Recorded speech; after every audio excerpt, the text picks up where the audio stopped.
staying alive and not really losing many members, and eventually they were just able to grind down the remainder of GCU Esports.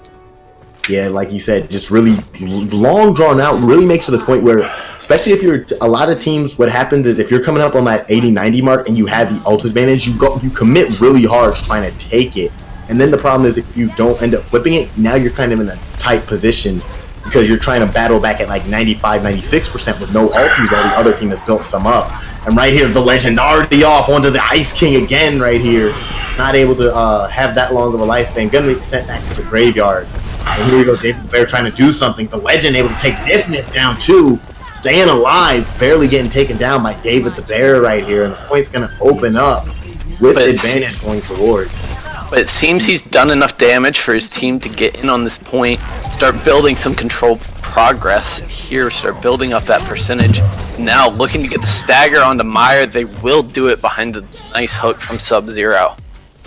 Yeah, good job from Sub-Zero right there. This Roadhog from him, already second good hook I've seen landed from him. Helping his team. Ninja Cat really close on the way to that Mercy ulti, the Valkyrie, compared to Ice King only at 30-something%. That's a good switch from Sub-Zero, especially to deal with the Sombra on the side of Meyer. Roadhog definitely a character that can shut down the Sombra if he's able to hit those hooks like we just saw. Definitely. As we're going to get, more and more. Oh, my bad, that's Fortnite. Right here, the fight's finally going to start to roll up. BD Saxon getting the boop on the Sub-Zero. DSP Jeff on the Meyer right here. Right after Sombra was able to use the ulti, it looks like, or did he just switch to Sombra? Not really sure, but at this point, this fight slowly starting to turn in favor of the side of Training Bots. Although they start to take it 1-for-1 now at this point, still really close for fight, but let me not call it too quickly. Ulti right here quickly shut down by BD Saxophone. Point still ticking in the favor of GCU Esports as well. BD Saxophone does a great job of making sure that his teammates stay alive there at the end of the fight. And despite that, the Training Bots are just now flipping over this point. Sub-Zero tries to get back in there at the very last second, unable to stall, and with that, they will push back the remainder of GCU Esports. But GCU did a fantastic job of stalling out the point. They got that all the way up to 73% on a fight that they really didn't have any chance of winning very early on. So, fantastic job on their part. Fantastic job indeed right here. As we're going to see it, Valkyrie going to get popped by the Ice King. He's going to have the shield coming out from Cobra up in the air. Just trying to jump and help his Pharah in every which way to win this duel. Ulti used pretty high up. Actually, avoids hitting a decent amount of people here. Used in the choke. Means she's going to be scattering around. Not able to land on anybody. Nif. Not able to land this ulti. Cobra getting healed up by Ice King. Really just trying to keep everybody alive. Doing a pretty good job. Minus Meyer going down. Steve ulti whiffing inside the bubble. But they're still going to keep this without any contest, actually, either. So good job from them. Really good job from them to force the Pharah back on the side of the Legend. But now GCU looks to come back into this fight, dropping the whole hog on the side of Sub-Zero. He's gone very low now. Nif will get the kill there, but falls to Saudi's Deadeye. And now this is just a chaotic fight here on the point. Yeah, fight gonna kind of sort of reset due to the timers, but no, we're just gonna need the absolute ravishment coming out from the side of GCU Esports. Gonna stop any chances of them getting this point any higher. Now they're gonna take this back over at 75%, as well as having some ultis in their favor, having the aggressive ultis compared to the more defensive ultis coming out from Training Bots. And realistically, Training Bots has one fight to get back in here. This is gonna be the last fight that we probably see here on Oasis. At least on Gardens, with Nif falling very early in the fight. That's a lot of the damage gone on the side of Training Bots. An absolutely devastating barrage comes out on the side of the Legend. Will pick up Ice King. And that should be the advantage that GCU needs to win this second point here on Oasis. The Legend right there did a really good job. I know a lot of people, you might hear people criticize people for when they and where they use their ultis. Using a one-main ulti in that situation is pretty big because that stops the Mercy from the ensuing fight. That pretty much takes away majority of their healing capabilities. I think it also takes away the fact that Lucio didn't have ulti, so that took away Ice King his ulti because he got killed as soon as he ulted. So that meant he wasn't able to, like, you know, fly around, Valkyrie up. And then that just meant that he couldn't revive the Pharah. It took away a lot of ways that they had to get back in that fight really quickly. Absolutely. There was no way that they were going to be able to sustain themselves throughout that fight when they didn't have that Valkyrie to keep all of their tanks nice and healthy on the point. They were just going to be taking too much damage from a very well set up defense on the side of GCU. Is this Fusion Moira? No, no one else believes in the Fusion. Looking through these skins, though, because that's always an important thing to look at. We have a Gladiators fan out of GCU Esports, the Jeff, or DSP Jeff. And then we have the cool Summer Dad Cookout Junkrat, as he's going to be firing up food into the air, although it's not food, they're more so rockets. Trying to get DSP Jeff is my kind of man. Outlaws fan. Go Fusion. But yeah, right here, Meyer getting taken down pretty early by Saudi with the grenade. And now this fight, they actually took it around the long side. Training bots trying to get behind GCU Esports. Now they've been pushed back in a sort of retreat, although it's more so onto the point, so can we call it a retreat? As they're also now starting to gain man advantage on the point, although 2 quick kills coming out from the side of Training Bots can certainly help their fight, and this is still opening up point, no one really taking it too far in their favor. Fight slowly starting to tide, and interesting fight from Training Bots right there. Run us back through that. Yeah, very interesting strategy coming out from them, choosing to wrap around the left side of the map, come in behind the members of GCU Esports, kind of flip the positioning that you normally see there. And once that fight kind of broke down into chaos, they did a much better job of focusing down targets as a team. And with that, they were able to take this first point. But now Coalescence coming out on the side of Ice King and Ninja Cat. Both will drop them. Ooh. But it's going to be Nif Nif who comes up with the big plays. Grabs a triple kill with his Dragon Blade. Is absolutely going to single-handedly win them that fight. Yeah, they Nif with the triple kill, going big with the Dragon Blade, and then the slicing through. And then the 2 remaining members, Saudi and Legend, I don't know if this is intentional, but they actually waited off to kill the Legend, staggering him by about 6 or 7 seconds from the rest of his team, which is going to delay their push. And see him lagging in the back. And they're going to be pushing out a little bit too early for him. He's going to make it so they won't get punished for it right here with this ulti. Here we go, Diva ulti in the middle of the area. They're not going to catch anybody. They get behind walls while the Legend gets Meyer in the back line. It's pretty big. They're going to take down 4 members, leaving only Cobra. Team kill coming in right there. And they're going to flip this over into their favor at the 66%, 2/3 mark. Really impressive stuff coming out there from Sub-Zero on the off-tank role. He was the absolute difference maker in that fight. Helped them get a couple quick kills in succession. And made it possible for GCU Esports to take a dominating team fight, regain position on this point, and now this Reinhardt becomes even more powerful on this map. Reinhardt indeed really quickly getting it, taking down BD, and then his Mac Nif the hero can't do anything. Meyer, his buddy, is gone too. Just everybody getting turned out right here from the side of Training Bots. A couple stragglers from Ireland named Moira left alive, but they're going to quickly retreat and give this point up as they're going to get to pushing forward again now that they've, respawned and regrouped, giving up about 10-15% due to this. Yeah, and Training Bots trying to dive in collectively there as a group, but when you're running the Junkrat on the side of the Legend, it makes it incredibly difficult and incredibly costly to really dive in like that. But this time they are able to take him out, and both support ults coming out at the exact same time on the side of GCU. Might not be exactly what they were looking for, but they've picked up the kills off the back of that. And looks like they will be able to hold once again.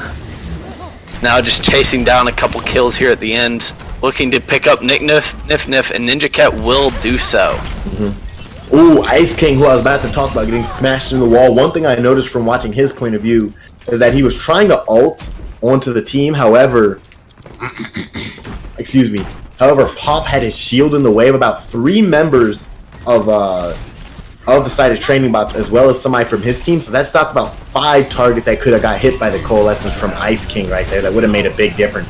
Sodi being taken down by BD Saxophone's Rocks before he can get off that high noon.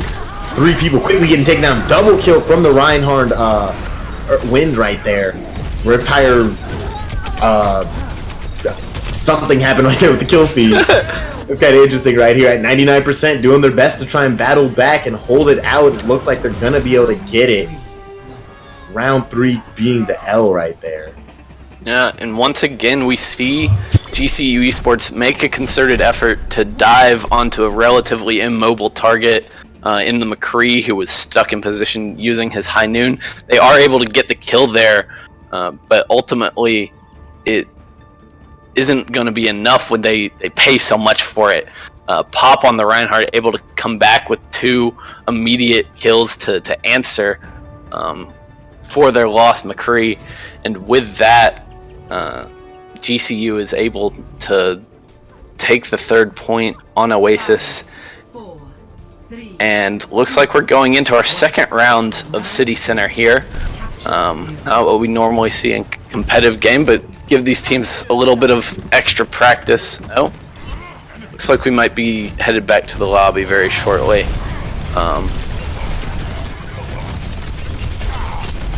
Okay. Well, in chat they're asking to go back to lobby. Yeah, I figured you might have hit it. Back in the, you remember back when competitive comp used to be best of 5s on cost? Yeah, those were the days, honestly. I mean, I understand why they made the change, but yeah. I always loved the thrill of coming back from being down 2-0 in a situation like that. Those were some of the best maps you could have in Overwatch. I just kind of wish they would make the current control maps a little bit longer to kind of compensate for that, but I understand why the change was made. Yeah, because honestly, on the flip side, that used to be depressing as heck.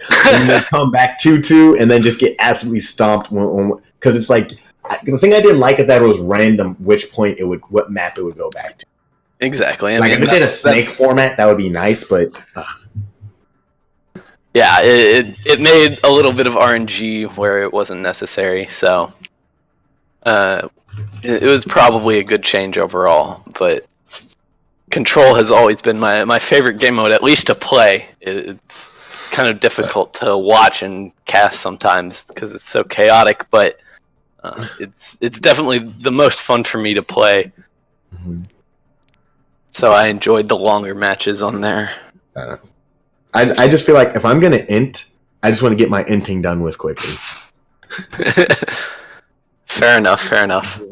Speaking of inting also used to be known as feeding, and one thing the German people do really good besides feeding you is building beautiful castles in the sides of Germany in places called Eichenwald, which is where we're going to go now. That took me the longest to change. That was like the hardest thing to try and bring you back. But Eichenwald, where we're going to be going to next, the hybrid map. One of our hold on, sneezing. That looks like where we're going. And my nose play tricks on me. No worries at all. And this is definitely one of my favorite maps because I think it gives teams a lot of opportunities for switching kind of mid-game. Yes.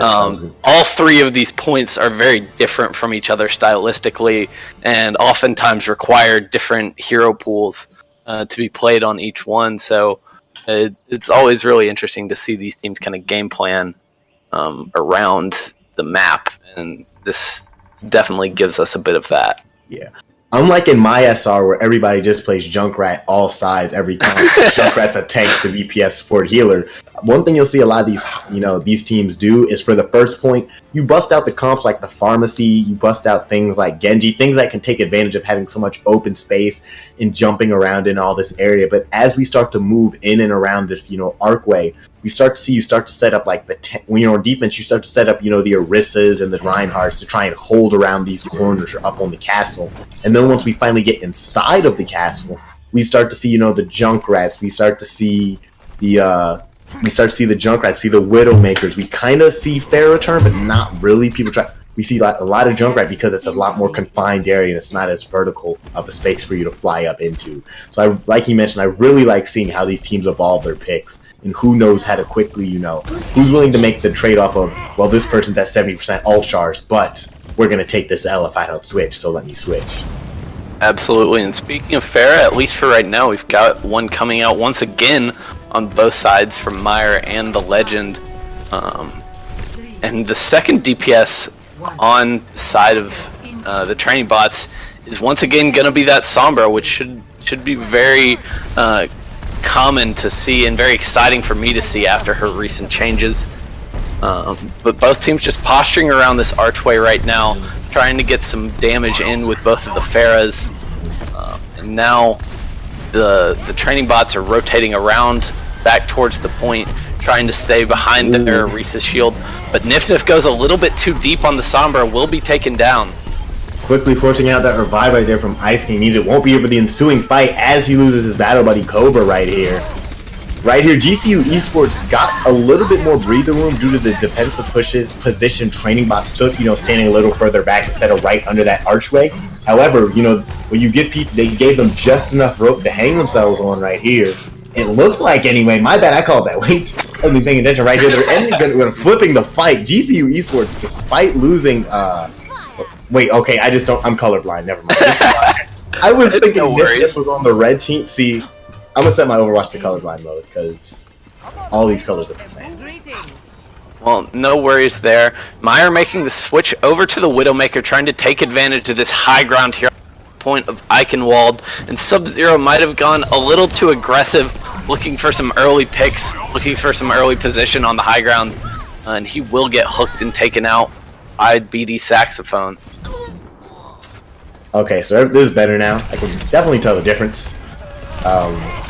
Yeah. Not realize I was colorblind to that degree, but anyway, gonna get back into this right here. They're gonna be forced to retreat around this corner, wait for everybody to regroup because they got staggered.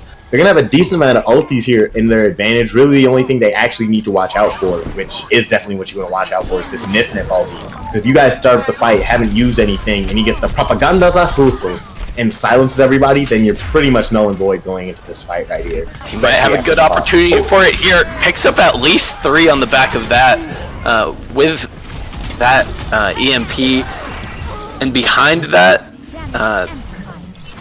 the training bots are gonna be able to pick up all of the kills, push GCU Esports all the way back towards their spawn. And now Nif once again just being annoying, poking in their back after he shut down their last push with that EMP. Good job shutting that down right there. From then means they're gonna have to force another retreat out of the side of Grand Canyon University Esports. And this time they're gonna have their ultis, and there won't be the Sombra ulti to shut them down again. But I mean, this is still a lot of time being wasted right here. At a minute and a half since they got the point, and they're still just kind of waiting to actually push it. And we're seeing the potential that this new Sombra brings into a team fight. Actually more of a threat to pick up kills than she used to be, and she's being a huge thorn in the side of GCE Esports, but she's going to be left out of most of that last fight, and due to that, GCU are going to be pushing forward, start getting some movement on this cart, as BD Saxophone will be staggered pretty badly from the rest of his team. Yeah, getting pushed back right here. Stagger is always a good thing when these teams, you just let that one person live a little bit longer, crush their dreams, making them think they're going to retreat, and then you kill them off, wasting 5-10 seconds. People like DSP Jeff just keeping this point moving right here while the rest of his team's up aggressive right there, pushing them back with the Diva ulti is going to give them more and more time able to snipe Cobra in between some trees and branches. Means they're actually going to do a pretty good job flipping this and pushing this in after that initial holdout put out from the side of training bots. And the Legend doing a ton of work here in this last fight, left alone on the high ground, at least for right now. The training bot's unable to really get anyone up into his face to actually put any pressure on him, and he just had all the time in the world to hit these shots on the Widowmaker. And I don't care, you don't have to be someone in the Overwatch League like Fleta, or soon to hit your shots on Widowmaker when you've got that much space to work with. Manny or Sunny, don't forget the best Widowmaker, come on. But one right there from the side of training bots, one thing they tried to fight Lucian on a bridge that has open space. Not a good thing to do. Lucian has way too much room to jump around that point and on the walls and then knock you into the pit. He's able to come out on top in a lot of those exchanges. On fire right here, as his team's going to be coming around this corner inside the castle. So as like we were talking about at the beginning, this is where we start to see the switches in heroes we like to see. Tracer, Junkrat starting to come out compared to the Pharahs and the Sombras of before. Absolutely, we've got Legend and Nif on the Junkrat now. Nif will get the better of the Legend in that duel.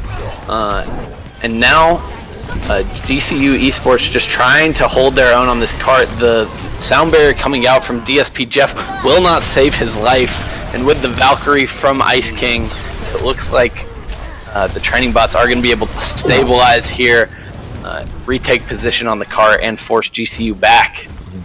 Meyer with a real nice grenade, catching Saudi, predicting where he was going to recall to, slamming the grenade down and getting the headshot. I watched that clean angle right here.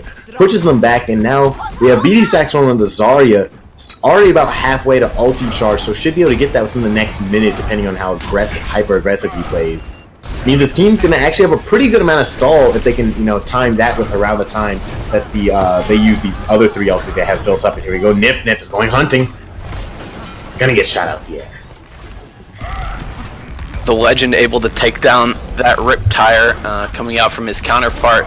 And now GCU has switched over to the Reinhardt Zarya composition that they favor, and BD Saxville comes up with a huge Pulse Bomb shield, saves his McCree from Meyer, unable to save Cobra, but now he's got high energy, looking to put in the damage in onto Pop, picks up that kill.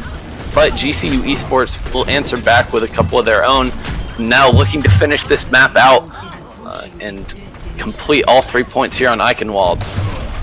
Indeed, they just need to get a couple more kills, stop the Ice King from slamming his body in. David's Bear hitting the graveyard right there, taking to the playing place Harambe was.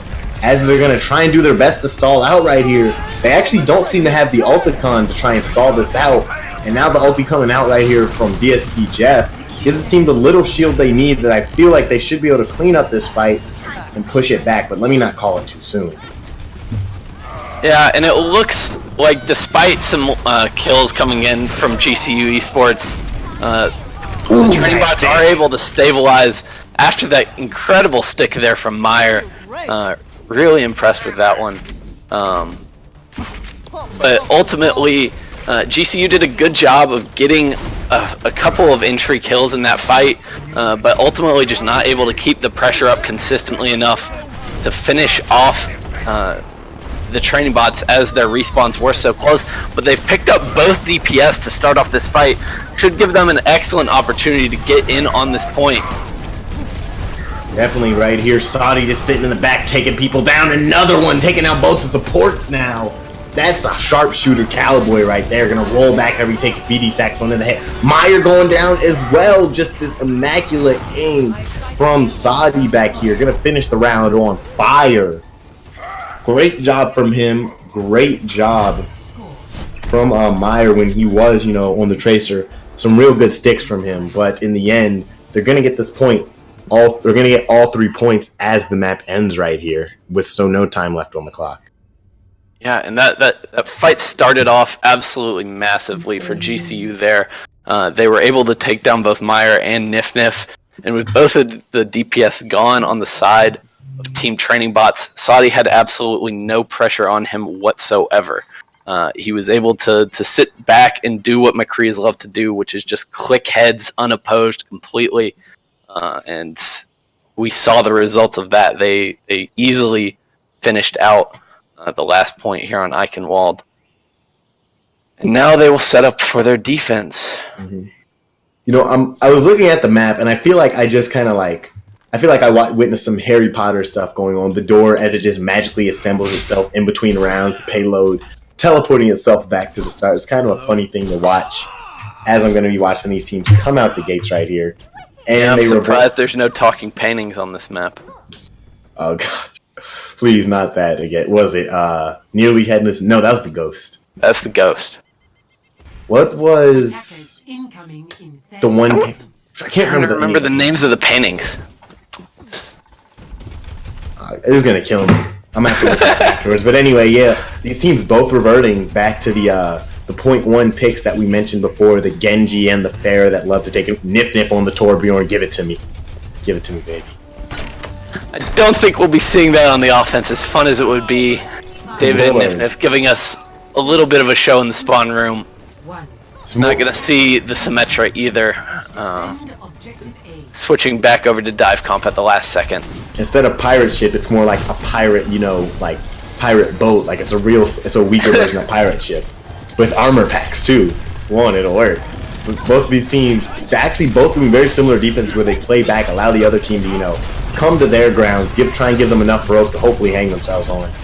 Right here, gonna be jumping up in the air, taking it to them on the balcony even.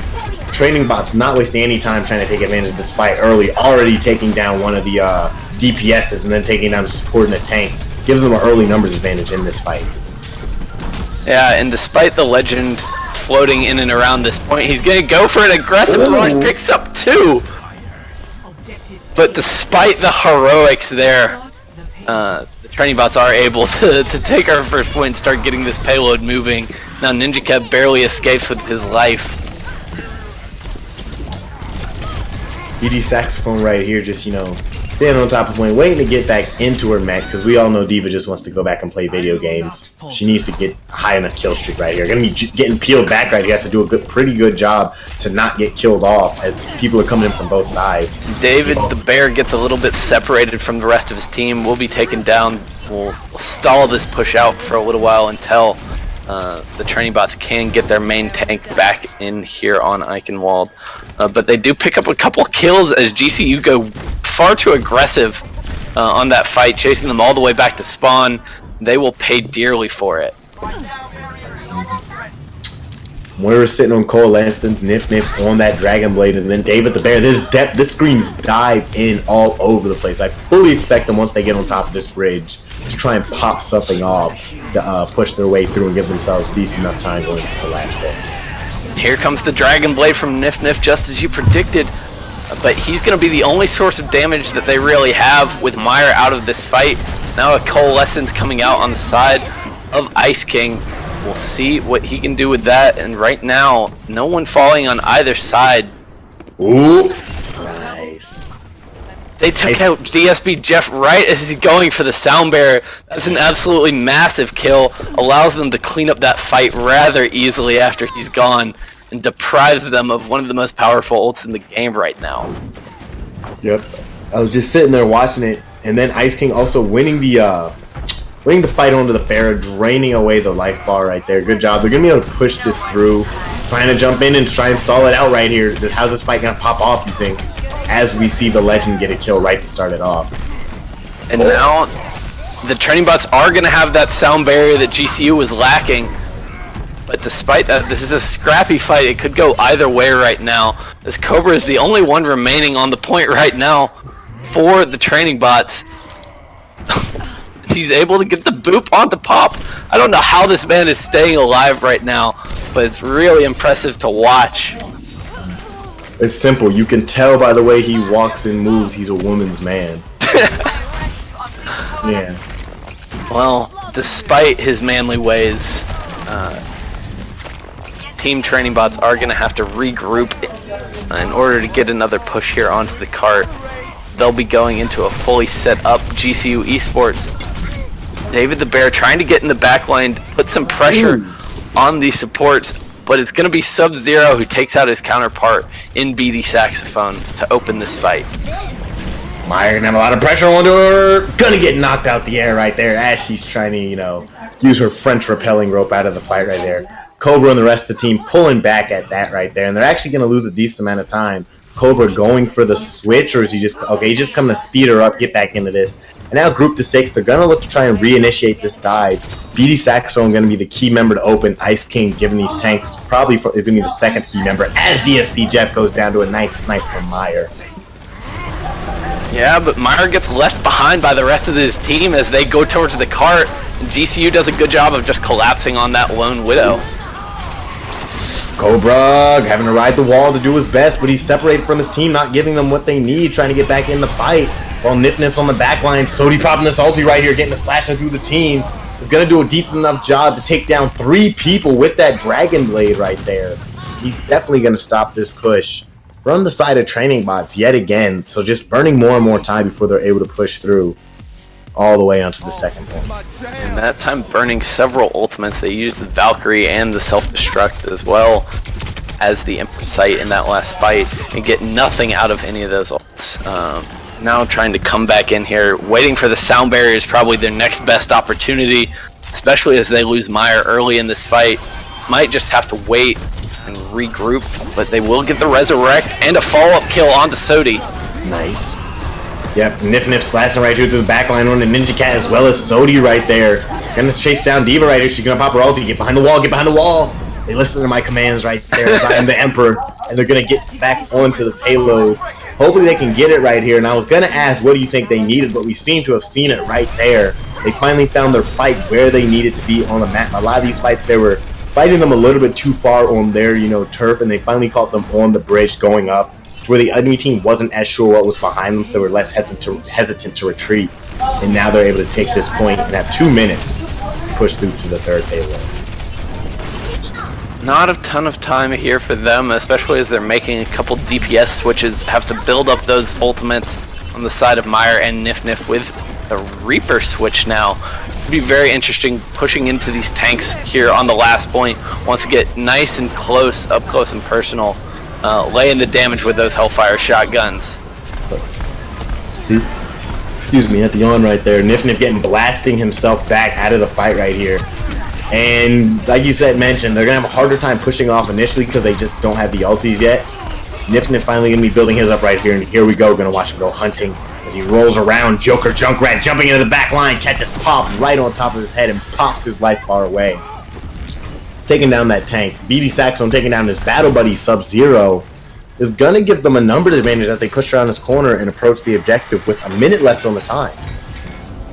Now they just need to avoid coming out here in a staggered fashion. They need a backup Pop as he's trying to regain some position on the cart. They will make the last minute switches over to the Reinhardt and Zarya to hold here at the very end of Eichenwald. They come out strong behind Legend's Riptire. Legend indeed right there. Good job from his team. Jesus Christ. And Pop did a really good job in that fight. He came out on the Reinhardt, had them back him up. Ninja Cat was able to build up to the transcendence or the coalescence that he has now, rather.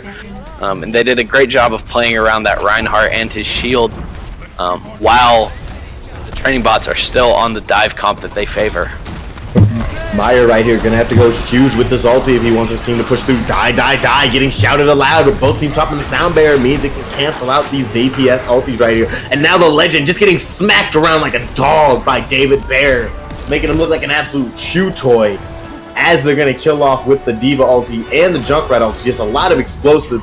One last attempt right here from the Zarya firing at will. But Sub-Zero not going to be able to find what he needs. Going to get shot out the air, the Legend 27's ult. And that right there is going to be round 2 getting complete by Meyer and his team. And David the Bear came up absolutely huge in that last fight. Not only was he able to pick up the kill onto the Legend, take out the Junkrat, take out a lot of the damage on the side of GCU, but he also knocked their Reinhardt Pop up into the air, turned his shield away from the exploding D.Va ultimate, was able to take down the Reinhardt for an absolutely massive kill to open up that fight.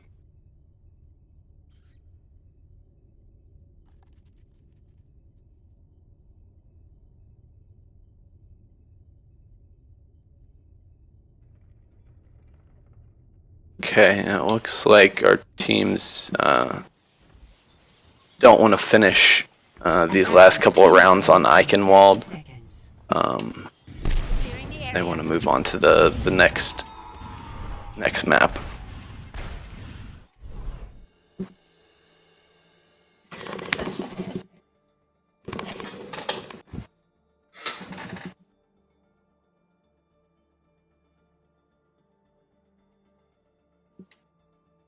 And now it looks like we will be moving on to our assault map, which is next in line.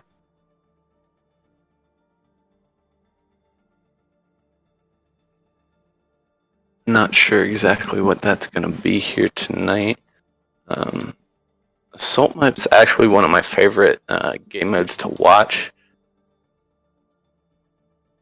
because of the variety of compositions that you see on assault maps. You can see a lot of unique heroes coming out on both points of an assault map on the offense and defense. But looks like I am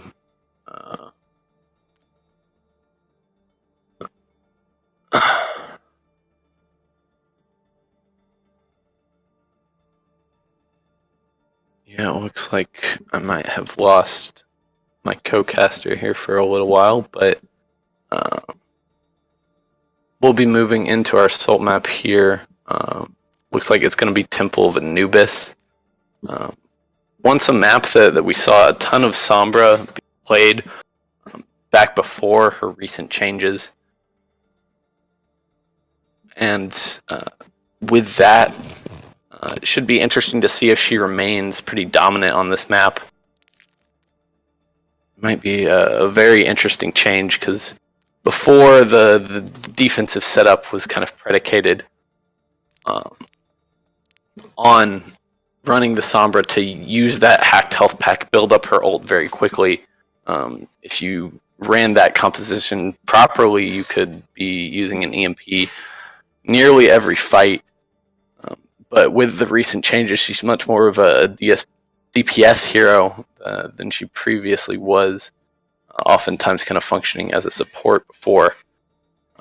But now it should be very cool to see how she comes out on one of her favorite maps.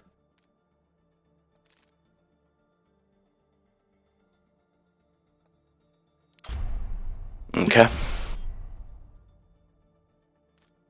What was that? Now entering the Temple of Anubis. Okay. All right.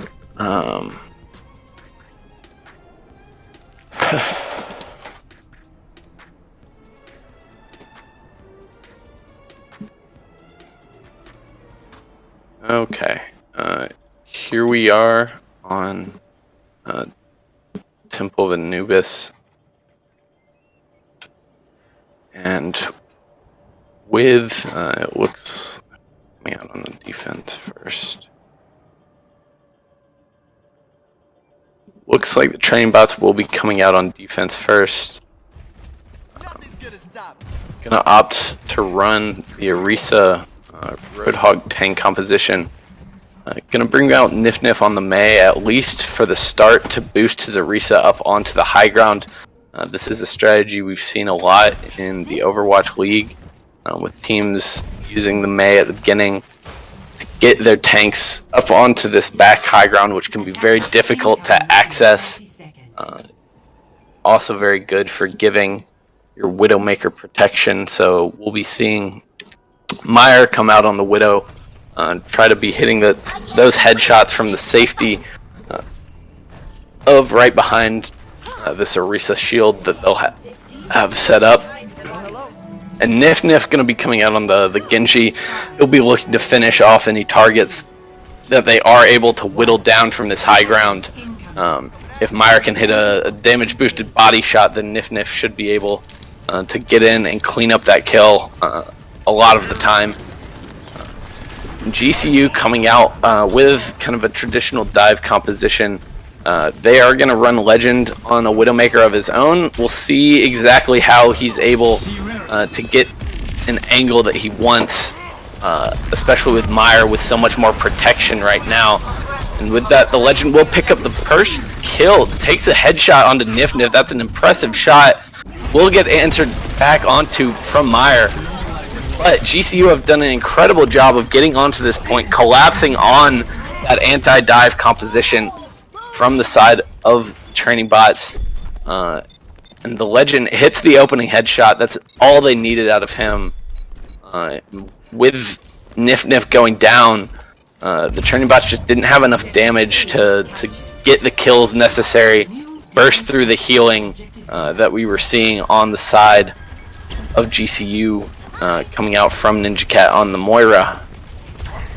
But now GCU looking to come in here, trying to get onto these supports in Cobra and Ice King. So far unable, but just taking position in this right-hand room, trying to make their way through this corridor onto the point.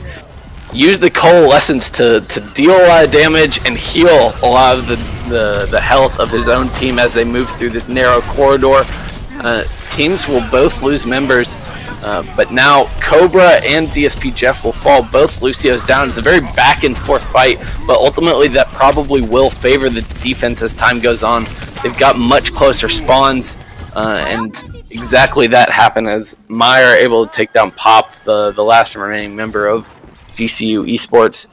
Despite some early kills there in that last fight, they're unable to really get a permanent hold on the point and get all of the kills necessary. It's not enough to get 2 or 3 or even 4 kills oftentimes. You really have to get kind of a clean team wipe, and ultimately GCU unable to do so in that last fight. Now looking to come back in behind the Dragon Blade from Sodi, but Nif will lose his own blade as he tries to unsheath it. The Sound Barrier coming out from DSP Jeff will keep his team up and alive, but now a couple kills coming back in from the training bots, and with that they will push GCU back towards their spawn. Sub-Zero going to get staggered a little bit here, gets left in the Diva suit actually. They'll either make him go back to spawn to resuit, or just slowly build up that ultimate on his side. Gonna take a little bit of time to do enough damage to build that suit back up completely, but he will get there eventually, and then this fight can begin in earnest. Both support ults up on the side of Team Training Bots, and that should be all they really need to win a fight like this. The Primal Rage coming out from David the Bear as he was dropping very low, but that has drawn the coalescence from Ninja Cat, and now GCU Esports want to go big with this.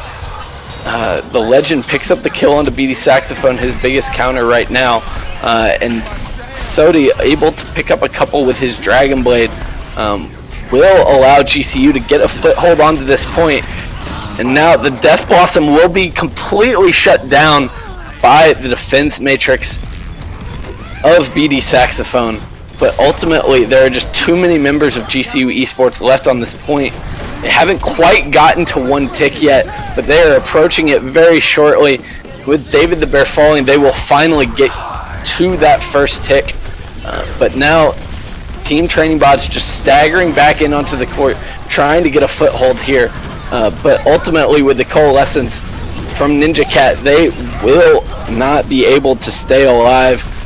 BD Saxophone able to take out 1 with his self-destruct, but ultimately that will mean a second tick for the side of GCU Esports. As now they're picking up a couple more kills, a self-destruct in a zone Team Training Bots off of the point, and with that GCU Esports are able to finish out the second point here on Temple of Anubis with a little over 3 minutes remaining on the clock. Ultimately a very impressive offensive round coming out from them. They did a really good job of the staggers from from Team Training Bots as they tried to regain an advantage on the point. GCU did an excellent job of keeping all of their members alive for the most part, maintaining their supports especially well, and ultimately they are able to whittle down Training Bots as they try to drift onto the point. But now Training Bots going to be coming out on an offense of their own. I doubt that we'll see Ice King on the Torbjorn this time either, as much as I'd like to see it, as much as I love an offensive Torbjorn. Just don't think it's gonna fly here on Temple of Anubis. But GCU on the defense, once again gonna favor a dive composition this time. Not gonna opt to use the high ground Orisa in the same way that the training bots opted to, and just relying on a bit more of a traditional, hoping to dive with their two beefy tanks, get onto targets in the back. What was that?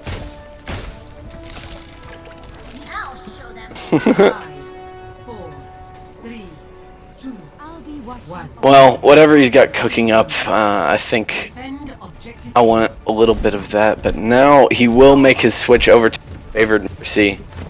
Gonna be powering up Myers' Widowmaker shots, hoping to get some extra damage in here. But it looks like Team Training Bots are just gonna go right onto the point immediately here. Gonna take position, try to build up some percentage on the point as they fight, but ultimately they will be stopped just short of the first tick, and it looks like GCU are going to be able to push them back. Nif getting a little low in here, forced to use his recall, now left alone as the rest of his team will fall, stuck behind enemy lines. They are looking to get aggressive and try to stagger him if they can find him, but now Nif trying to escape with his life, being chased down by a bloodthirsty Moira. That support is no joke if she's trying to hunt you. And Nif far away from the rest of his team right now. But they will be trying to come back onto this point. Saving Private Nif operation in progress. But Ninja Cat is going to zone the members of Team Training Bots out with her Coalescence. But despite that extra healing coming out from her, DSP Jeff will fall to a shot from Meyer, who's now putting in some work on the Widowmaker. We'll see what he can do if he can turn this fight around. The Tac Visor comes out from the Legend, and with that, he and Pop are able to take down both supports. It'll be hard for Team Training Bots to sustain on this point, but for now, they do have an opportunity to get back to the point before GCU is really able to fully stabilize. And now with Meyer taking his perch atop this archway, they will take the first point here on Anubis. He's going to use his infrasight to give his team information about where GCU is setting up.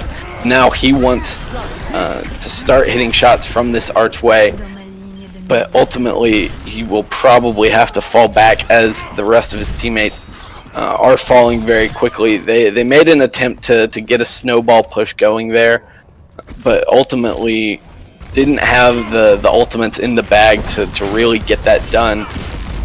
And I think make the right decision in the end to save the sound barrier. But now Meyer gets chased down by these tanks, and they will fall back to the point where they can set up their defense once again. DSP Jeff does drop the sound barrier in that last fight. That's a resource that won't be available on the side of GCU. But Cobra will have his, and that might give the Training Bots the opportunity that they need to really last on this point.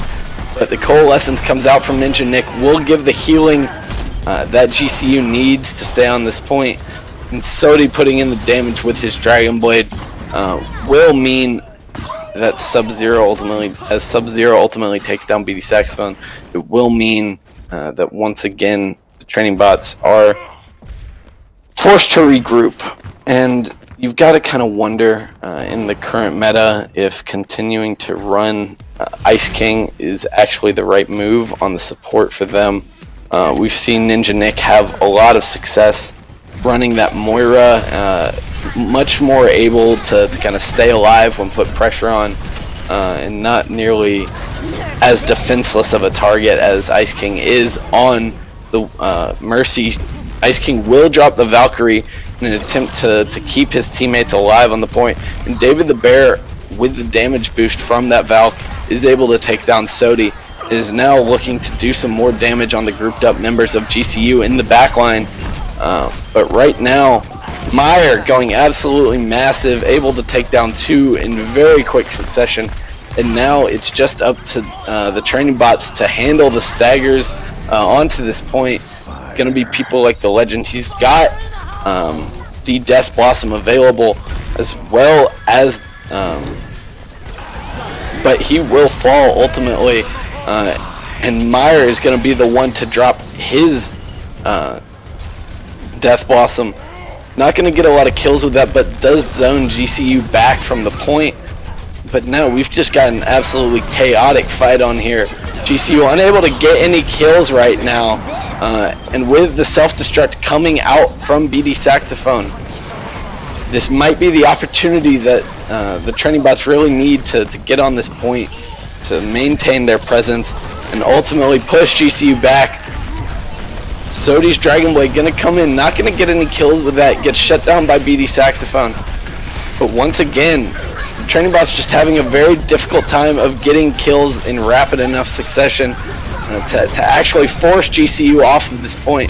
Pop, the last one remaining at the moment, but Sub-Zero picks up one with his self-destruct, and Sodi chimes in with another onto Nif Nif.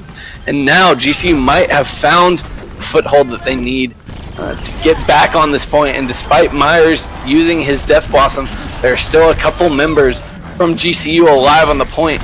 It's just DSP Jeff and Pop here now, and starting to look like GCU is going to lose out on this one. Pop has the Primal Rage, able to stall incredibly well, and ultimately he will fall. And finally, after an incredibly long team fight, the training bots are able to take the second point on Anubis, and that's the exact kind of stuff we see from 2CP maps on a regular basis with that kind of intense stalling tactics. Yeah, they want to go back to lobby.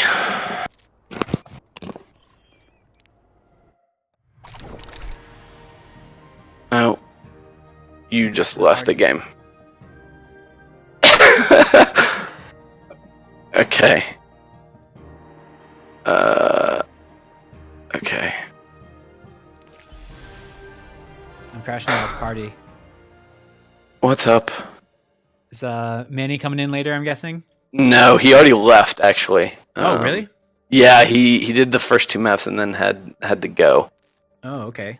So it was just me on that last one. All right, I will DM you my Battle.net. Is it between games right now, or where are you? Yeah, we just ended the third map. Okay.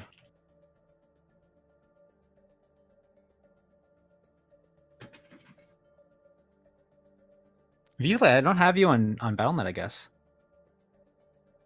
I don't have you on Battle.net for some reason. Oh, okay. Ah. Ha ha ha. Cool. What are you working on, Shy Guy? That last map I feel like was kind of rough, to be honest. That was kind of difficult to do it solo like that. I was struggling to. Sure, that's expected. I mean, but color, play-by-play. What do you? Oh, I've mostly been doing color so far. Okay. Cool. So I can, if you want, I can hop in and do play-by-play then. Absolutely. The other one. Yeah. Let's see here. GCU Esports. Mm-hmm. Cool. Hey, also for VFlight, I think Shy Guy's mic is a bit hot right now, and you just go by Shy Guy, right? Yeah. Okay. Shy Guy, it's probably on your mic as well, like the your input settings for your recording device. You shouldn't put it to 100, whatever it is. That's what it kind of sounds like right now.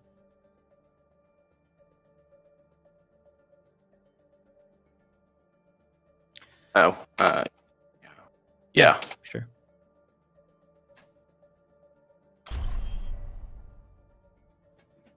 Okay. So I don't know exactly. I'll figure out the settings on my mic at another time, but I'm not exactly sure where they are. Yeah, VFlight already should have configured that on his side a little bit. That we'll get that information for you I guess let's just focus on the cast for you right now. Okay. So, okay. But yeah, what do we know about these teams? Looks like we have training bots will be on the red side coming out, so they'll be attacking first. I guess for this team, is there anyone that you're looking at, given the sightlines of Dorado, that you think will carry from either of these teams? So it should be really interesting to see Meyer to come in on the Widowmaker. He did an excellent job, especially on Temple of Anubis, of using the sightlines and denying GCU Esports a lot of space on both point A and point B, and was really instrumental in their offense. So I expect him to come out once again on that. Should be really interesting to see exactly what GCU wants to run on their defense. They've shown a little bit more variety, whereas training bots have been a little bit more dive focused most of the night. GCU likes to run a variety of things, oftentimes going with the Reinhardt Zarya combination. It looks like we might see a little bit of a combination of that with Sub-Zero on the Zarya and Pop this time on the Winston. Oh, actually going to switch over to the Reinhardt at the last second. So going back to their kind of preferred composition that we've seen a lot. An interesting thing about that is, I mean, they made some last-minute swaps, and it means that they're not going to be on the high ground as this payload rounds the corner. Shy Guy, I think it's going to be tough for them, especially when you have this Pharah coming in, and they haven't pushed the payload around through the choke point yet, so at least they're defending here, but that's not where you want to be against a Pharah. Nif is raining rockets past the shield. Right, they've got to play back a little bit more conservatively, make sure that Nif is unable to get in behind. That's going to be Sodi's job to kind of keep track of how it goes on. But with all the cover, Nif is able to dip and dodge, and will take some shots from the soldier, but ultimately it is not enough damage. So only one soldier is not going to be enough to take down the Pharah, as the choke is going to be cleared so far by the attack. But Pop is going to be taking out David the Bear on the other side, so this attack will have to draw back for now. David goes a little bit too aggressive there on the Winston, kind of left alone there on the cart, with the Ice King on the Mercy flying around with her Pharah. David's got to realize that he's not going to get nearly as many kills while he's alone on the cart like that, and ultimately he does fall to Pop. Now looking to get a little bit of a flank on this backside, try to get some information for his team as they look to move in. So, I mean, just looking at where they have, again, David, the Bear, they don't have really that big shield that will endure a lot of damage from the defense, and that is ultimately what is saving GCU Esports. And so getting the flank, like you talked about, the Diva is getting locked up, but Nif falls at this point.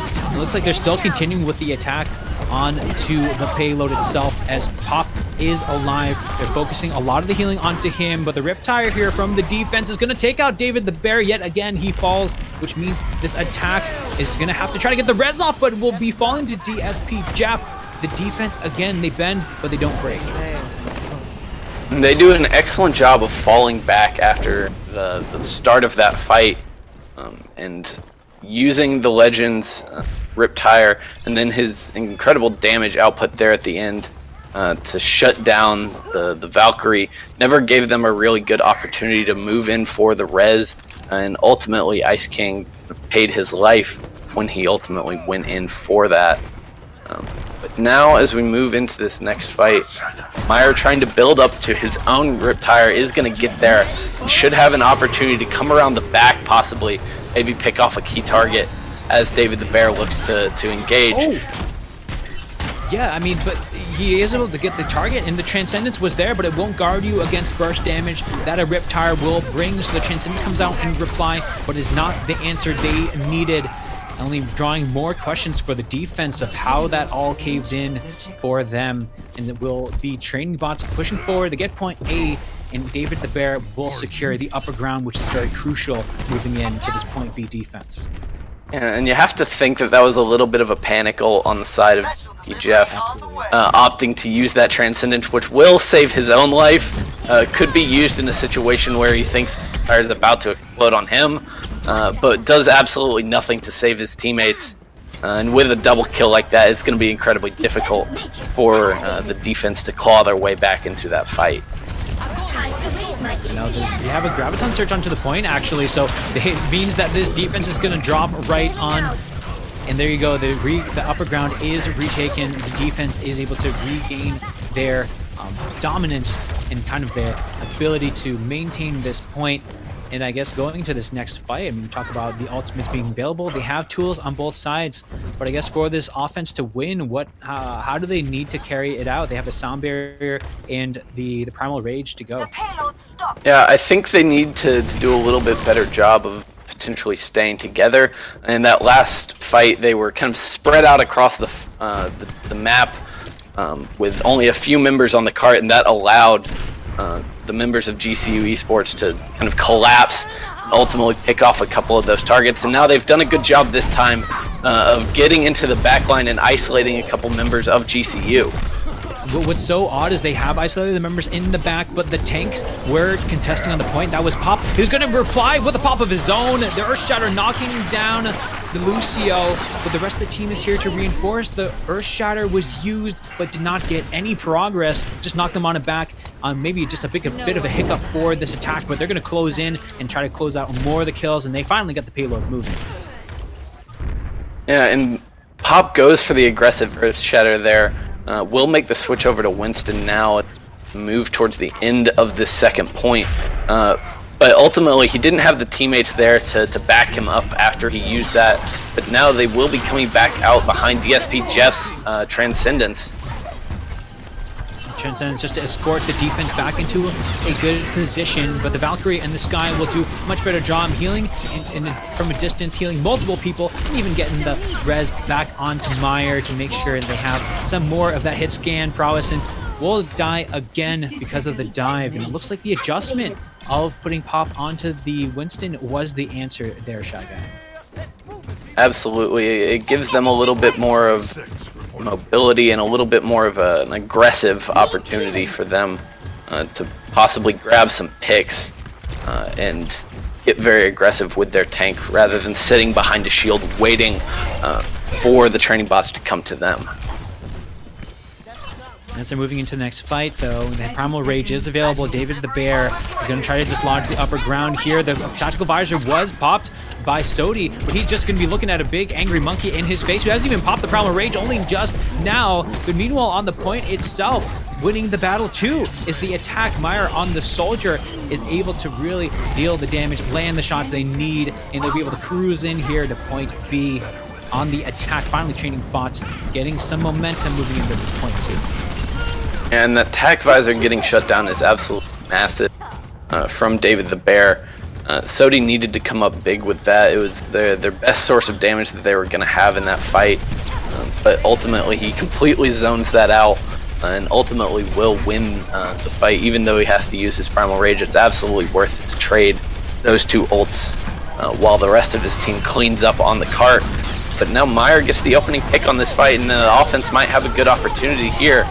Because despite this Graviton Surge, there is not going to be any follow-up on the side of GCU Esports. Unfortunately, didn't have anything to pair with the Graviton Surge, so the Graviton Surge again wasted. Again, we talked about tank ultimates being used in a position to where it didn't earn them any advantage. That was another situation, but luckily Pop is on the case. But Sodi finds a kill onto Cobra. Gotta wonder how it would have gone had that been used in combination with the Graviton Surge, but still a stuffed push for this attack, and so still job well done. It is 30 seconds left to go for this attack. Meyer has to get a big attack visor in order for the offense to win this push. Absolutely, and look for that to be backed up by Ice King's Valkyrie. Both the damage boost and the healing can be very helpful when using an ultimate like that. And now David the Bear falling very low on the cart. He will go down as this fight starts. Tactical Visor was going to be whipped out from the upper ground, but he drops down in reply because the ultimates are coming out in return. So he's finding Sodi, who was trying to flank but doesn't have the protection of the rest of the defensive ultimates that came out during that fight, and the tanks are trying to contest onto the point. But what can they do? And I wonder if they would have rather have kept their lives alive to try to make some space for the rest of the team, and they're just relying on Sodi here to get to that pulse bomb and try to land a big one, but it's looking pretty dire here for the defense. Yeah, and I'm not sure where the defense is going to get the kills that they need as they re-engage onto the cart with the Legend and Sodi on the Tracer. Now a Sound Barrier comes out from Cobra, looking to keep his team nice and healthy as they have to stay on this cart. But Sodi responds with a Pulse Bomb onto the Lucio. That's so big because they're removing some of the sustain from this attack, because all they have to do is push off these couple of these members off the point, as the wick has been burning for a while, so it's going to be really coming down as fast as possible when they leave the point. But all the numbers are here on the way for the attack, and even the tactical visor to seal the deal gets taken out by Legend 27 though, and the defense is starting to reinforce with Pop. He's back and he's better than ever with the Primal Rage, but can he sustain this defense? He's the only one remaining on the cart, and he's getting focused down very quickly.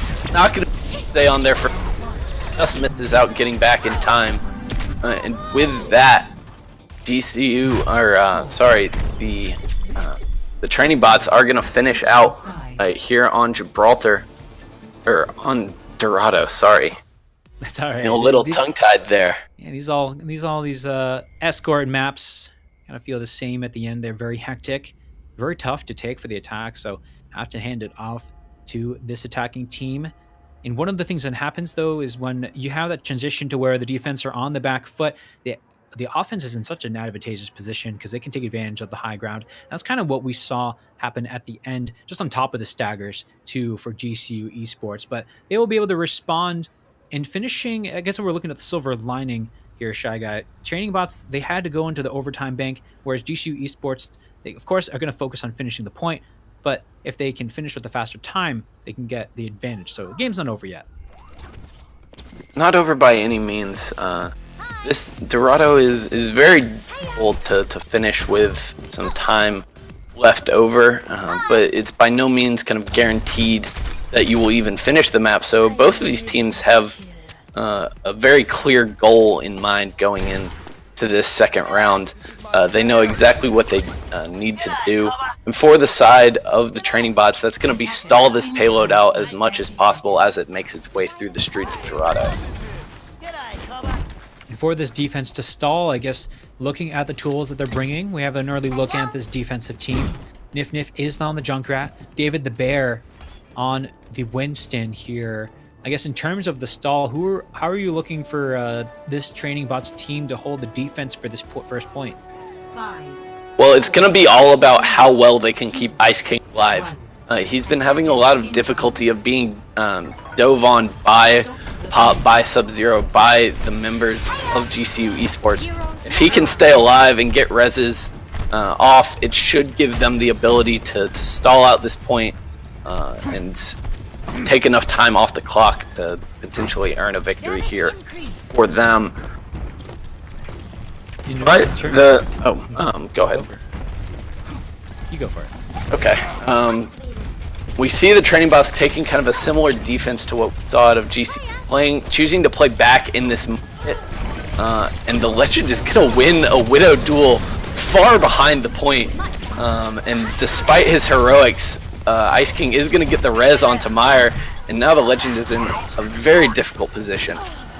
And taken out yet again. I mean, that's going to be the second time for this. Actually, no, they get the response, so it's 1-1, I guess, on that Widow off. And it will be Meyer back into the game thanks to the res. And just like you talked about, Ice King being alive at the end of that was crucial for them doing so. David the Bear might be a bit overextended. Gets punished for it with the Pulse Bomb. Absolutely, but if you'll see, it's kind of interesting. Now, as GCU try to push back onto the point, they're coming back with a vengeance. DSP Jeff going to use his Transcendence to keep his team nice and healthy, allow them to maintain their aggression. Now they're picking up a couple kills on the back of it from on the cart. They will be getting back to the point itself, but all the red on the kill feed means that this defense is holding on. David the Bear even popping the tactical visor. He's chasing away the kill, but DSP Jeff is on the payload. They are focused on the objective, and that's what they got to do. It's only up to Cobra here, skating around the point, buying time for David the Bear to get back. But is it too little, too late? He'll get taken out by the by DSP Jeff as the attack look like they might be stifled out here. No, but they're starting to get their numbers back. Should be able to complete this to point A. That was a very back and forth team fight throughout. It was never entirely clear who was going to win until DSP Jeff decided to pop off on the Zenyatta, ultimately able to give his team the advantage that they needed and continue moving that cart even while the rest of the fight was raging on. My ultimate is charging. And looking at how GCU is reacting off of this, of course, when you have the dive tanks and a Winston and the Diva, you can take position on the high ground, and you gotta wonder, are they going to, how much are they going to sacrifice for this, right? Are they going to use a lot of resources just to try and maintain it, or will they seed it when the defense comes back on 6 strong? We'll have to see where they decide to pick their fight. And despite the Legend going down early there, he will get read up by Ninja Cat, and now Meyer using the infrasight to give his team the information about where the offense is setting up right now. A brawl going on the cart, but DSP Jeff gonna use the Transcendence and a sound barrier coming out from Cobra. It's gonna mean that both teams have a lot of ability to stay on this cart, but now the training bots are gonna be gaining the upper hand as they get the res onto Meyer. He picks up a couple kills. They force the training bots back, or GCU Esports back towards their spawn. And it looked a little dicey for the defense early on. They had some picks going the other way. The offense is starting to pick up steam, but ultimately the upper ground, and they won the Widow battle, or got the resurrection back onto the Widowmaker for the defense in Meyer. That was ultimately what helped, and is going to continue to stagger this offense. Nif getting a very big pulse bomb onto Ninja Cat. And so far on the other side, if you're looking at Ice King has been staying alive and getting those critical reses that have been allowing this defense to stay alive and well. And now both Tracers kind of stuck on really aggressive flanks, and Sodi will be for it as he gets caught out by BD Saxophone. Again, the Tracer, the flanks are very important in order for that to be possible, and in order for them to be holding on to it. But the self-destruct that's going to be sent out and in good position takes out Ice King. This might be the straw that breaks the defense's back. We talked about how important it was for her to stay alive. She's going to be taken out unless they have a miracle self-destruct the other way. Doesn't find anybody, and so that means that GCU Esports finally getting the momentum up and getting this payload moving. Now Meyer able to get the first pick onto the Legend that could be what they need to get back into this, but Ice King is going to get the quick resurrection and bring the Widowmaker back up to start dealing the damage, try to finish out the second point. They're wrestling back control of this upper ground. And in terms of the attack, so they're setting it up here, but they need Pop to stay alive onto the point itself. Legend finds a big pick onto Ice King again. When it rains, it pours for this offense. It seems like they're the ones now finally finding the kills that they need. Meyer gets a return kill onto the Legend, but is it enough as the offense is going to be reinforcing back into the point and have all the tools they need to start slowly but surely winning the fights. Yeah, and it looks like David the Bear is going to be the last one to fall. No one else going to be able to make it back out onto the cart to stall it out anymore. And with that, GCU Esports are looking to get aggressive, try to pick up a couple of kills as the training bots emerge from their spawn. You know, the DMEC is pretty huge there because that's a lot of damage denial for the defense that they wish that they would have had right now. As you see the Legend swap onto the McCree here on the C where he decides to go. Actually might be even taken out on the backside of this. Nif takes him out on the way there, and 145 left. There's not a lot of time. You don't want to be getting picked off at this stage. And Nif has been coming up huge on these aggressive flanks with the Tracer. It's been really impressive to see him constantly opening fights with a big pick in the backline, that time able to get in on the Legend and take down the Cowboy on the side of GCU Esports. And look at that, it was just one pick, Shy Guy, but it led to bleeding out 30 seconds as the Legend's finally back with the rest of the team. And you can see the rest of the team kind of escorting his way in there. But we've seen Pop really perform when he's able to go into the backline and use the Primal Rage, but he's got to watch out for his own backline being exposed too. Nif does it again, comes up huge with the Pulse Bomb. despite the legend looking around, keeping an eye out for that Tracer, he's still able to come up huge and get the opening pick that was necessary. Now BD Saxophone comes back with a double kill from the self-destruct, comes up absolutely huge, and once again pushes GCU Esports back towards their spawn. Nif has been carrying the team, putting the team on his back. 30 seconds remaining. Will be the more effective Tracer, as Sodi is still yet to find a big pulse bomb here to open the opportunity for this attacking round. So you can see Sodi's going to try to look for a big stick, feeling outplayed here in terms of the Tracers, and wants to get in on the action. Gets a stick onto the Winston, who's going down anyways, but still, that's good insurance for having a good start on this last push as we approach 5 seconds left. And now trying to handle the last couple members here directly on the cart, are able to take down Kara. That's going to be absolutely massive for GCU as they chase down BD Saxophone towards his own spawn. But now the rest of this push will have to be in overtime, and that's going to give the training bots enough time to fully regroup as 6 and have a good chance to retake position on this cart. And one of the things is that now they have everyone from the defense in terms of the tanks pushing their way into the point and making way for Meyer with the tactical advisor, but he gets wiped out from Pop, who comes up huge, getting the damage onto Meyer, the one threat that they needed to really eliminate. Now they just got to work through the health pool of this offense, or of this defense, excuse me, because they have the advantage on the point.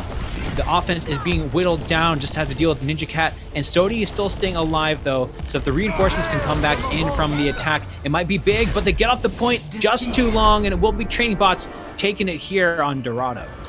And Sodi and Ninja Cat put up a Herculean effort there on the last point of Dorado, trying to dance around, stay on the cart as long as possible, maybe allow their team to get back in it, but ultimately just not quite enough with the defensive respawn so close. The training bots are able to regroup, finally get the kills and push them off the cart and take Dorado very convincingly there at the end. And it comes down to a game of really just slim margins. Meyer had the tactical visor. They were able to finally get a really good one off at the end, and it allowed the rest of the team for the defense to follow up with the damage that it can commit a lot to kill him. But ultimately, it was training bots that again, they finished in overtime, and it was on those critical moments as GCU could have had that victory too. Absolutely, and I came out of that match once again really impressed with Nif on the Tracer.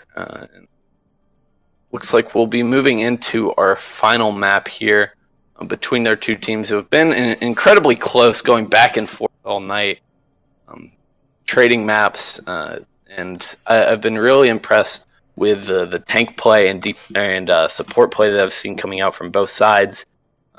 These teams have been excellent at stalling out the carts as well as points on 2CP.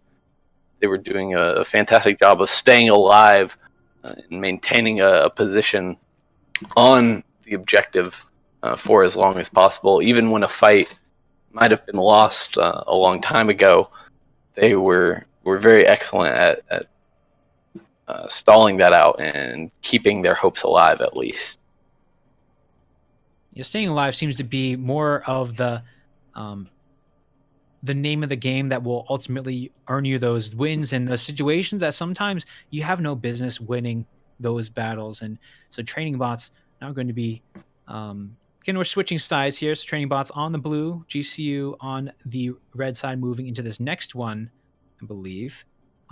But I guess, Shy Guy, as you're looking into this next map here, for GCU to bounce back after that loss, is there someone you're looking for that the team can really play around or that needs to step up?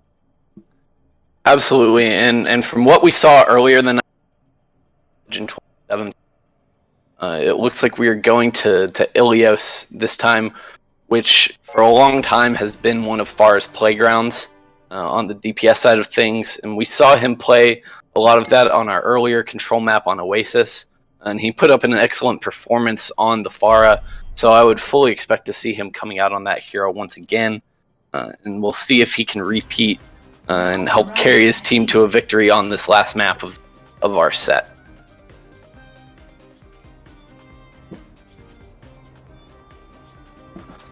They're discussing in chat right now how many rounds we're going to go here. Normally it's you play best of 5 and you go through the 3 maps and you just be done with it, but it looks like the teams are talking about 80 rounds and we're counting up here. Do I hear 100? Do I hear 100 rounds? Possibly, very possibly. But anyway, Shy Guy, I mean, coming on to this here, I mean, Pop has been someone that we definitely have has been performing quite well, and it wasn't enough to stuff Meyer at the end with the tactical visor. Did take him out, but the rest of the team wasn't able to perform here too. But Ilios is one of those maps that a tank can be a lot more of a carry just simply because it is so chaotic, and so controlling the zone, controlling and pushing back the DPS to a position they don't want to be can be very crucial, especially on Well, which we will see a little bit later. But first things first, we're out here on Lighthouse. There will be both teams rolling out, and if you look at the comps here, anything of note, looks like 2-2-2 on both sides. Yeah, kind of standard dives. Ice King opting to run the Moira rather than the Zenyatta, which might be helpful for trying to take down the Pharah out of the sky. But they're opting right now to kind of stay bunched up and get the increased healing that you get from Moira's AoE. Now they're going in aggressively, take down Sodi very quickly. And part of that, in due part, was because they were doing the damage in, and the jump back damage from David the Bear.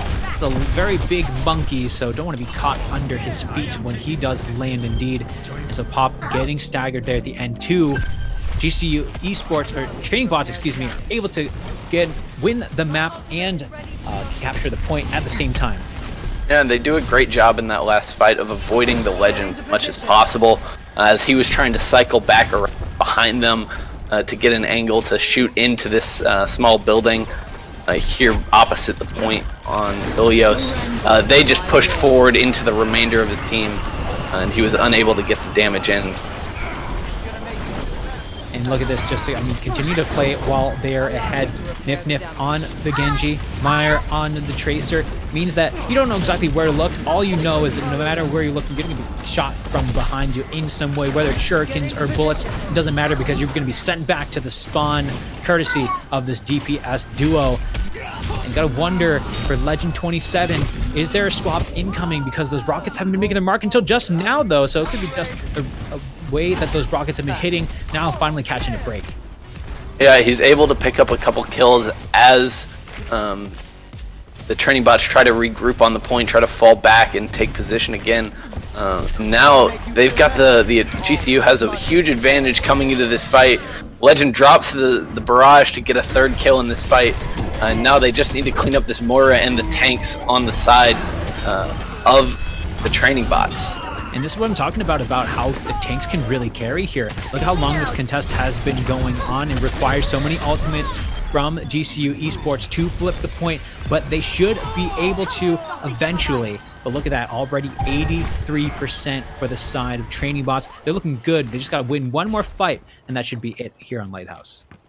Absolutely, but now the Legend has the position that you really is able to put in these rockets as the training bots try to make their way back in towards the point. They're going to have to eat a lot of spam damage as they come through, and this is where the Pharah will really excel. Yeah, from fighting from ahead is definitely where you want to be from the Pharah, but the has to get up to that the rocket barrage at the same time, and missing the dash reset from the Dragon Blade. That means that Nif is going to be coming up with nothing, no blood on that katana. It's going to be sent back, even just maybe falling on the sword himself, because we kind of wondering how that exactly went so wrong. And so at this point, it is all about the Legend with the rockets. Doesn't even need to use the rocket barrage. Actually, it's going to be just putting it in for good measure to make sure that everyone from this attack will not have a prayer at all as they push in. David the Bear, the last one left on the point for the training bots. He's getting chased down by the opposing Winston. He will escape with his life, but just barely. And now it looks like we could be going into what might be one of the last chances for the side of the training bots. They've switched Nif Nif over to the Somber, which is really interesting given her recent changes. No longer kind of the heal bot that she once was, much more of a capable DPS threat now. Yeah, the Primal Rage will just make sure that they still continue to make sure they have position onto the point itself. You see that blue ring means that they're starting to make their progress, but they got to take care of the rest of the kills first because they are starting to lose their numbers. Finally, training bots starting to get some ground on their own. They need a big self-destruct here. That's going to take out DSP Jeff, so finally starting to have the luck fall their way. They'll get the point back, but for how long? It actually doesn't even flip at this point because Ninja Cat is back and keeping the legend alive, who has another rocket barrage. Are you kidding me? He has come up incredibly huge with those throughout this map, able to seal the deal here on the Lighthouse. David the Bear trying to get back in here behind Nif Nif, but they will fall very shortly. He's not going to be able to stall out for much longer. Overtime will burn down. And with that, it looks like GCU are able to take our first point here on Ilios. We'll be moving on from Lighthouse, and again, we saw the effect of the tank play. And we'll be moving on to Ruins. Here's Shy Guy. Guess the Legend, this could be another fair dominating map for him. Yeah, but now he's got Meyer to worry about, who's switching over onto the Widowmaker. And the Legend will actually play copycat here. Gonna go for that Widow duel, get off of the Pharaoh, which might have been a little ill-advised with the Widow on the other side.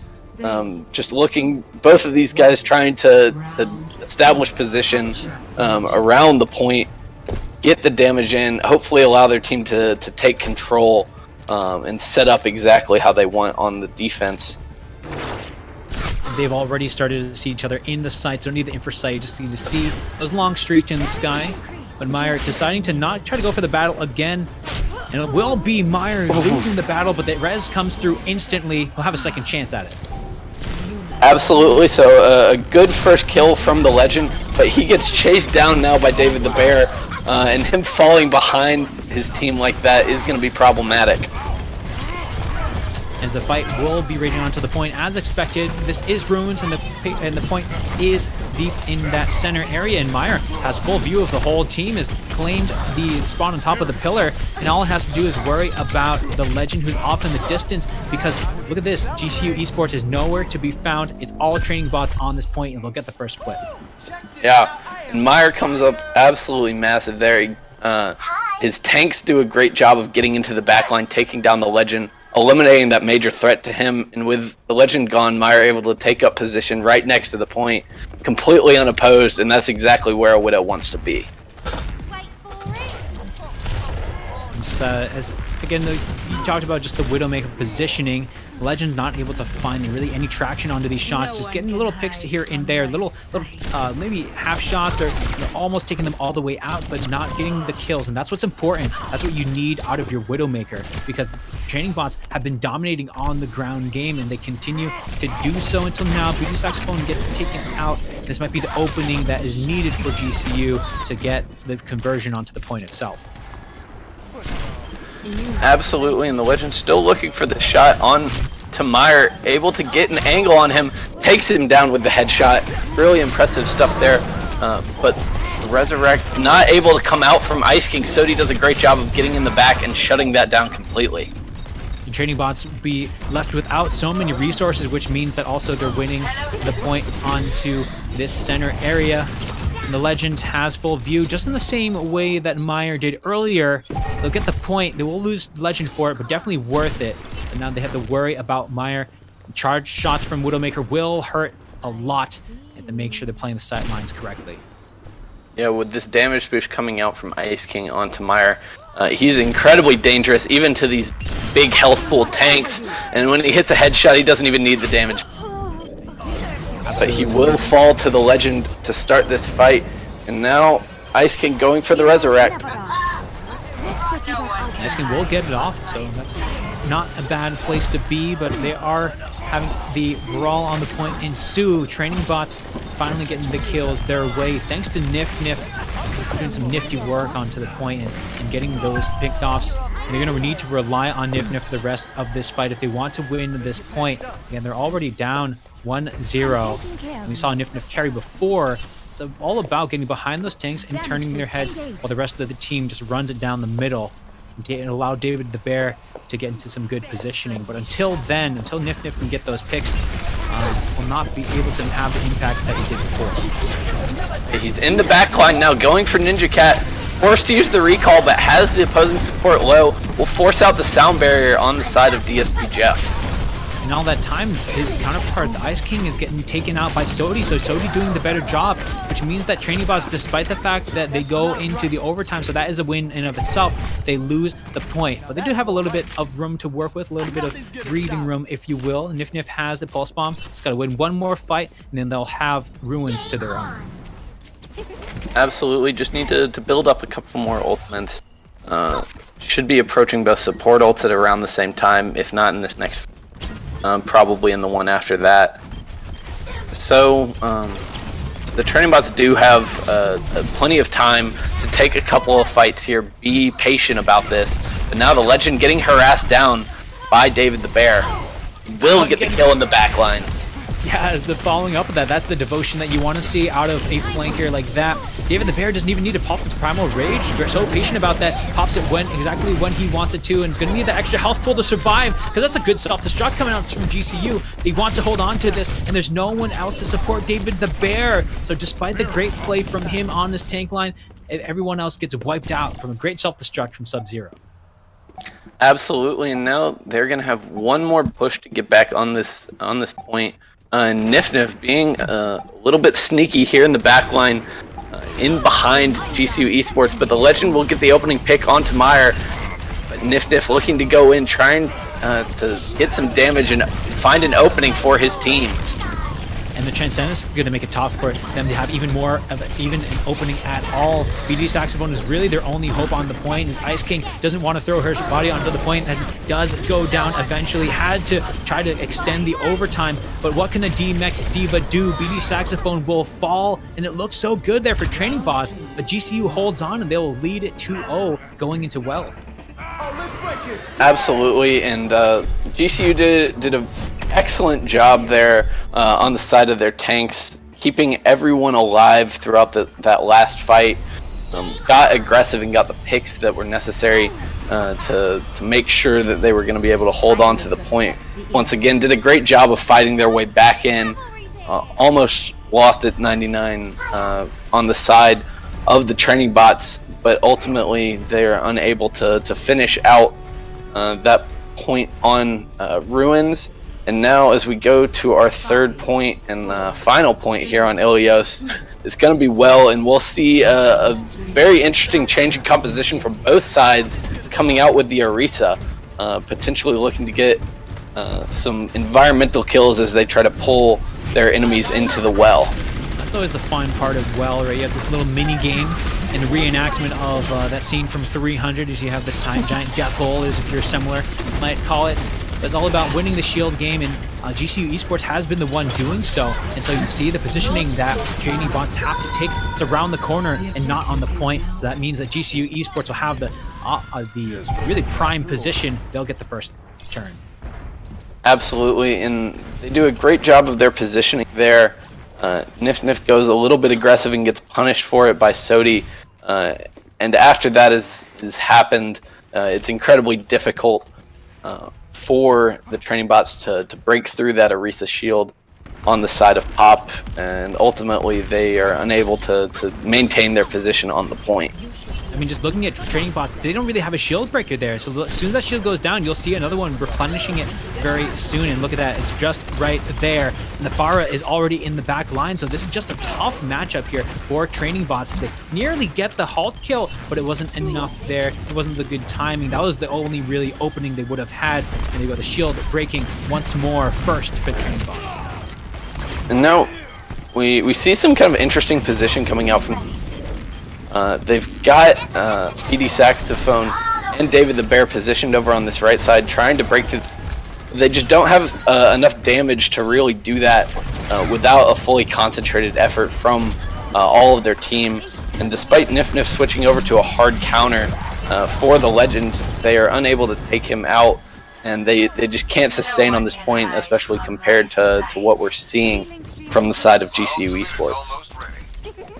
They do get the switch, though. Nif looks like instead of trying to counter the fire, they just want to win the ground war first, and this is a very valid strategy that can work quite well. Training bots completely swapping off of that Arista battle. They know they can't win the shield battle, so let's just jump right in and try to kill them in the backline, and that's going to be Sodi falling very low, but the entire team falling back and absorbing this aggression from the training bots so well, and large part due to the fact that Legend is still up in the sky. The rocket barrage comes through, and no shields onto the point here. Not able to find any more of those kills, but there's no way that training bots are taking this over. Yeah, and they made those switches so late into that GCU Esports already had all of the big ultimates online, and there just wasn't enough time for training bots to really build up and get the ultimates that they would need to retake that point, especially given that kind of anti-dive composition that we saw out of GCU there. And it was interesting that you're right, that pretty much was an anti-dive, but maybe they felt like they could have caught GCU off guard. Wasn't the case, though. They will take it in a 3-0. And I guess, Shy Guy, really thinking about that, going back onto Well again, a few training bots there. What do you think would have been better to do for them to make an adjustment for, given how strong that anti-dive composition was? So I think either they need to make this to dive a little bit earlier, so that they have time to build up an ultimate bank, or they need to come out on something that has a little bit more of a shield breaking potential. Perhaps you could see a Junkrat on that point. You could see even a Pharah like we saw the Legend. But I think the biggest problem that they had is that they were running the Diva rather than the Roadhog, and Roadhog is absolutely just going to melt through that Orisa shield very quickly. Whereas the Diva, at least from range, is not going to be able to break that down and allow his team to have an opportunity to get those environmental kills, for example, or really put in any significant damage whatsoever. Totally agree on that. The dive almost worked, but the healers stayed alive, and they had all their support ultimates too, because they weren't really pressured up until that point. So it makes sense for why they were able to still win that last fight. But great games there from both sides, but ultimately GCU looking better on Ilios. Absolutely, and I think they were the more throughout our scrim block tonight. They showed a little bit more versatility than we saw out of the side of the training bots. They opted to run the Reinhardt Zarya composition several times throughout the night, and were very successful with that when they did go back to that. Pop was an excellent Reinhardt player, and Sub-Zero was a very versatile off-tank for them throughout the evening. Totally agree there, but I think that's going to do it for us here on the stream. I guess any last thoughts before we close it out from you or V-Flight? I guess for me, this was a really fun experience. Gotten a chance to do one of these scrim nights, so it was a lot of fun on my side. I enjoy getting to watch some high-level Overwatch from some players that I don't necessarily know that much about right now, and so I had a really good time. Great. Well, thanks. Thanks for joining. Good to have you. Always good to have new folks who are wanting to get the scrim practice in. Of course, this is V-Flight's first production for Scrim Nights, right? Yes, it is, and I still have a lot to learn, especially with the production All right. side. Sorry, that is that's the goal here. But anyways, because production is definitely a handful.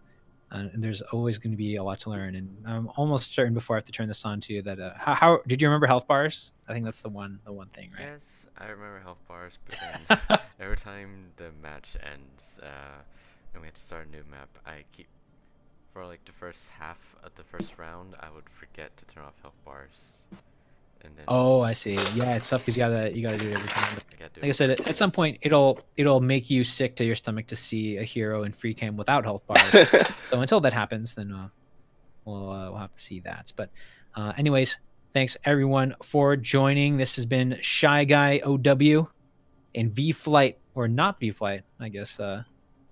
Whatever you're going. Which one are you gonna go by? Is it? I think not V-Flight's kind of funny, but V-Flight, not V-Flight, it's just Smurf and the spectator cam, so. All right, cool. Sounds very good. Well, thanks everyone for joining, and we will see you next time.